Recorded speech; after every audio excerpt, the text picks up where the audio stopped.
Under a video where I shared that men benefit from marriage and women do not, this idiotic man commented and said, yeah, but they get half of everything in the house too. That is always their go-to reason for telling women that they benefit from marriage. And the illogicalness behind that, what they don't realize that they're saying is, again, women don't benefit from marriage. And if they did benefit from anything, it would be divorce. But these idiots don't think past, their bodily part. Most women don't even benefit from divorce, okay? The only time you're going to get half of anything is if that man made a significant amount of money. And judging by that idiotic comment that man made, he wouldn't even make enough to split a Twix with somebody. And the reason why most women get the house, let's talk about that.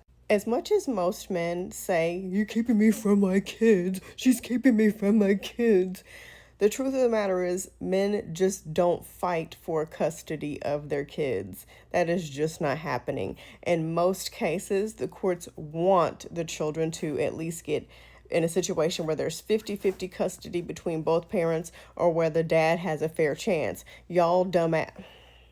I'm not supposed to be cussing. Y'all idiots are just not going to court and you're making it everybody else's problem. So in those cases where the mom is the one who is the primary caregiver of the child, yes, she would get the house so that the child could have some sense of stability, since you're going to be out running the streets telling your 20 or 30-year younger than you girlfriend that she's keeping you away from your children that you're not fighting for. Men love to create these stupid and unfactual ideas of what marriage looks like for women, and it's never based on any kind of actual facts or research. It's just based on assumptions and how they feel and some stupid idiotic podcast that they listen to from a guy who doesn't even wash his own drawers because his mom does it. You would not be able to find a factual, verified source that is going to give a statistic that says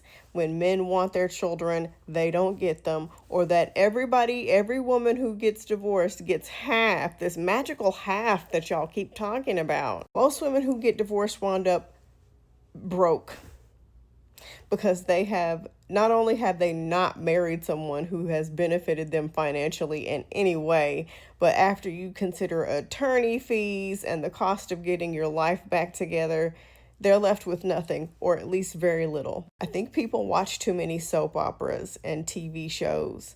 And that's where they got the assumption that women are walking around with half and we're just wearing fur coats and driving to the mall with a driver in a black tinted window SUV after a divorce. Most women have to work an entry-level job and penny by penny, brick by brick, get their lives back on track after divorcing a loser. And back to my other point, most of the men who do make a significant amount of money to give a woman half, they're making enough money to where it won't even hurt them. It'd be like chump change to them. And to be quite frank, let me not be Jules right now. Let me be Frank instead.